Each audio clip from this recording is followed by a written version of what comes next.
Hi, I'd like to welcome you to this session on using universal design to improve instruction and assessments. I'm Sheryl Lazarus, the director of the National Center on Educational Outcomes. My colleagues will now introduce themselves. Hello, I'm Andrew Hinkle, Education Program Manager at the National Center on Educational Outcomes. Hi, I'm Toni Wheeler, the Alternate Assessment Coordinator at the Office of Superintendent of Public Instruction in Washington State.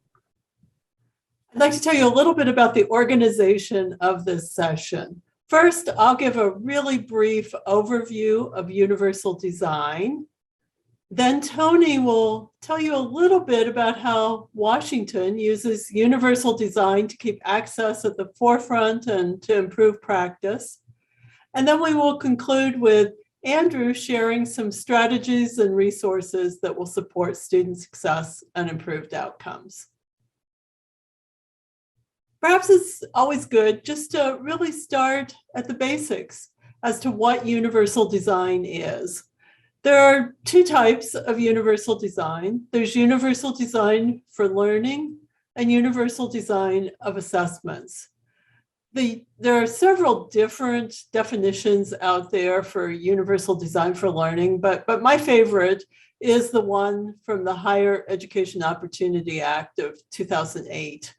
That definition is a scientifically valid framework for guiding educational practice that provides flexibility in the ways information is presented, in the ways students respond or demonstrate knowledge and skills, and in the ways students are engaged, and reduces barriers in instruction, provides appropriate accommodations, supports, and challenges, and maintains high achievement expectations for all students, including students with disabilities and students with limited English proficiency. Universal design for assessment then focus on assessment accessibility. There are many benefits to universal design. Students benefit when they have multiple means of engaging in learning. Universal design can make both instruction and assessments more accessible. It provides flexibility in how information is presented and in the way students are engaged while reducing any barriers. And it enables students with a variety of learning-related characteristics to meaningfully participate and reduces the need for supports and accommodations.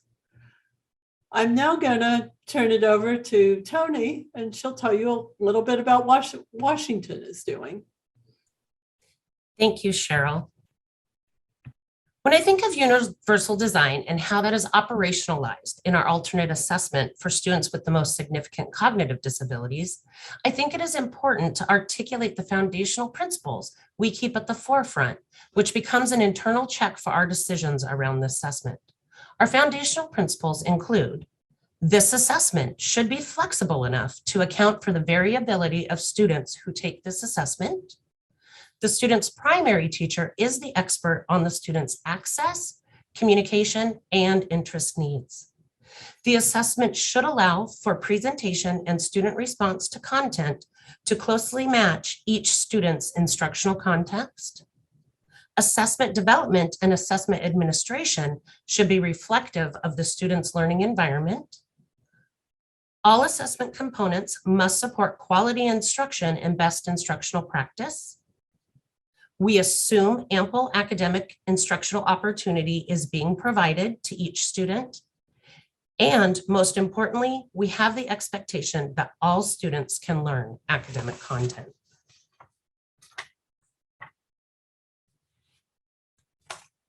In the next slides, I will highlight some of our alternate assessment components, their primary features and uses, and how those align with universal design checkpoints.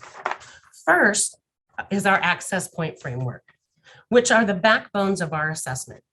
For each standard assessed, we build out what we call an access point framework. On the far left, we list the K through 12 academic learning standard. Next, we show the essential element graciously borrowed from the Dynamic Learning Maps Consortium. The next three columns define the knowledge, skills, and/or abilities assessed at 3 entry levels into the essential element or learning standard. In the assessment, the teacher chooses the level of complexity appropriate for an individual student to be assessed at. Instructionally, we encourage the use of these frameworks as student entry points into academic instruction with their general education peers. It illustrates how individual or isolated knowledge, skills, and abilities are taught and build towards the more in-depth learning standards. We have heard of these frameworks being used to, 1, center instructional planning between special educators and general educators, and 2, as an access route for any learner, not just those with significant cognitive disabilities, into the academic learning standards. The UDL guideline checkpoints that align here include optimizing relevance, value, and authenticity, heightened salience of goals and objectives, and finally, vary demands and resources to optimize challenge. Next is our item library. Our item library consists of 15 items for each standard access point. This means for any one standard, educators have access to 15 less complex items, 15 intermediate complex items, and 15 more complex items. With the items, we model various ways in which the concept can be presented. This provides additional flexibility to tailor content to an individual student. We keep our item library system open year-round and do not consider it secure content. This allows us to encourage educators to use this content for purposes outside of the assessment.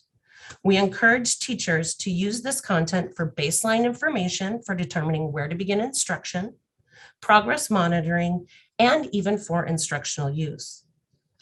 For the assessment, having a variety of content presentation available allows our educators to see how certain content might be presented to any student.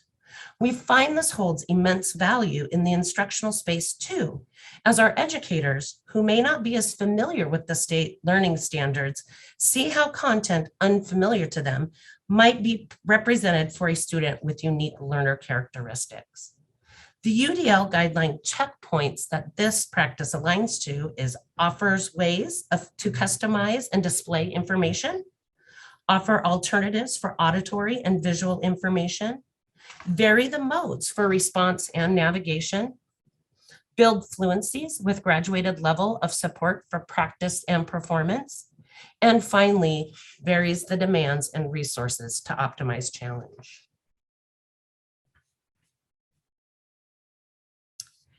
And finally, along with a variety of item formats, we also publish a list of allowable accommodations and adaptations and additional tools, supports, and accommodations for multilingual learners with significant cognitive disabilities. This allows us to provide additional ideas on how educators may want to tailor content presentation and allow for student interactions in response to content outside what we can model in our item library. It also supports student-centered planning around access to academic content. This list, which is standard specific, was developed by expert practicing educators of students with a wide range of access needs, including disability, communication, and linguistic development. They developed this list centering on what they and their colleagues do instructionally to make academic content available to a wide range of learners. The UDL guideline checkpoints this practice aligns to offering ways of customizing the display of information, offering alternatives for auditory and visual information, varying the methods for response and navigation, optimizing access to tools and assistive technologies, use multiple media for communication, use multiple tools for construction and composition, build fluencies with graduated levels of support for practice and performance, optimize relevance, value, and authenticity, and finally, minimize threats and distractions. Thank you, Toni. And now I'm going to share some strategies and a couple of resources that will support student success. If I can get my mouse to work. Yes, there we go. So a lot of what Toni shared was focused on items, and since National Center on Educational Outcomes focuses on the inclusion of students with disabilities in assessment, especially or including English learners with disabilities, I would like to show how principles of universal design are applied to assessments and how students benefit from this approach. Now, Sheryl already explained in general terms how all students benefit from universal design. She mentioned, or she pointed out, the universal design requires flexibility and that it reduces barriers for students. And at the same time, universal design maintains high expectations while supporting student success and improving student outcomes. While not mentioned previously, I would also like to point out that very importantly, universal design expands opportunities for students who are historically left out, like students with disabilities and English learners with disabilities. Whether we're talking about universal design for learning or universal design for assessments, a key word is the design. We don't plan for universal design. We must design universal learning and universal assessments. So to help illustrate how universal design is purposeful and show how it benefits students, we're going to look more closely at the universal design of assessment. While I'm borrowing from UDA, or Universal Design of Assessment, I think it will be apparent how these concepts also apply to universal design of learning. We need to remember that learning, curriculum and standards, and assessment are all part of the same three-legged stool. So going back to 2002, NCEO first identified elements of UDA in a report titled Universal Design Applied to Large-Scale Assessments. These elements have stood the test of time, have been slightly updated over the years, but remain essentially the same from that original 2002 report. This list and more about universal design can be found on the NCEO website at the address that's on this slide, or if you go to nceo.info to our resources section and search for universal design, you'll find a wealth of resources that we have published. So let's look at these 7 elements of universal design. The first is an inclusive assessment population. So before you start to design anything or create anything, you really need to think about who is in the population that you will be assessing. And for a state education agency, this includes all of the students in the state. When I was in Ohio, for example, one primary group of students that we had to remember were the Amish population. We had a very large Amish population, and when we were creating items for assessments, we had to keep them in mind amongst all of the other urban and rural and migrant and other populations that we had. Next bullet is to precisely define constructs. And it's very, very important that you know exactly what you're going to measure before you try and develop items that assess that construct. You need to keep in mind that the items need to be accessible and they need to be non-biased.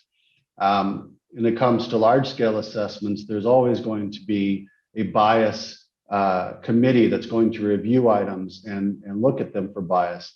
I was thinking about this before the presentation, and I have millions of stories about discussions about bias in items, but one that popped out at me when I was reflecting was there was an item once about fly fishing. And some of the committee members pointed out that while most students know what fishing is, fly fishing is a very specific kind of fishing that tends to lean more towards more affluent communities. So it's very possible that an inner city kid may know what fishing is, but fly fishing may escape him. And so that was an item that we had to change. The items need to be amenable to accommodations, right? They need to be accepting and easily absorb the many different accommodations that students may have. They need to have simple, clear, and intuitive instructions and procedures. The more easily a student knows what they're supposed to know and do, the more easily they're able to show what they know and do.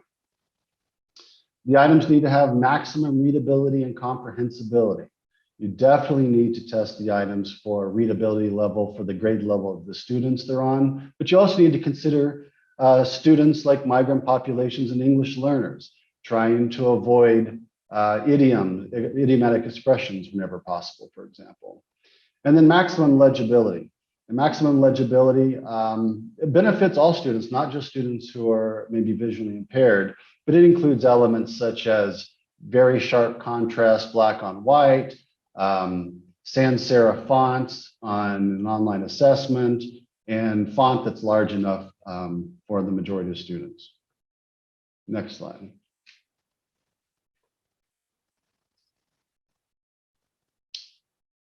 So in another report, an updated state guide to university design assessments, which is a follow-up to a 2006 report on the same topic, NCEO outlined 9 steps for applying universal design to assessments. The report is available at the link on this slide. And again, you can go to nceo.info into our resources and search UDA to find this report. It was this year published, I believe.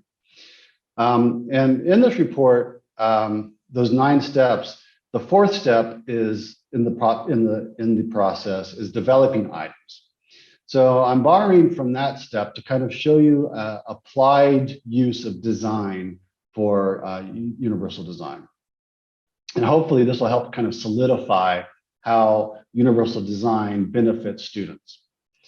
So you also notice that the steps in this item design process very much directly aligns to the previous steps that I just talked to. So when you're thinking about writing an item, and this could be large-scale assessment, statewide assessment, but it really gets down even to the teacher formative assessment stage, right? Where a teacher is doing a day-to-day quick assessment, needs to be thinking about these things. So again, is the item considering your entire testing population, right? Does it inclusively? Does it include all of the students that's going to be seeing this item? Does the item include the linguistic, sensory, and experiential diversity of students? Linguistic, again, I mentioned avoiding idioms when possible, unless that's what you're assessing, right? Assessing the knowledge of an idiom. The sensory, for example, if you're talking about the trajectory of a billiard ball on a pool table, if you are a student who's blind, that's going to be a very difficult item to imagine. So considering that. And then the experiential diversity. I thought about students who are, maybe recently arrived migrants. There are many, many, many experiences that we may take for granted here that they've never even had a small opportunity to experience. So all these things have to be considered. Again, are the constructs precisely defined? Do you know exactly what it is you're trying to measure? Does the item avoid unfairly advantaging or disadvantaging one group? So I mentioned the fly fishing example that may disadvantage a group. That same example in an affluent neighborhood or an affluent school may advantage some students, right? So you need to really consider, is it benefiting any of the many, many subgroups of students we may have? Are the item instructions for the item simple, clear, and intuitive? I touched on that already, right? We want it to be as clear as possible so the students know exactly what it is they're going to show them and do. Next slide. Is all print legible? I mentioned that. Do all graphics support comprehension of the item? And this is an important one. I was part of an assessment group that was creating a new assessment one time. And at one point in the development process, they decided that there should be an image for every item. So that would help students find their way through the item. It didn't take us long to understand that the item, the image could sometimes cue an answer. So having an item actually was not beneficial to what you were trying to assess. And then it also created a barrier for many students, particularly students who are blind.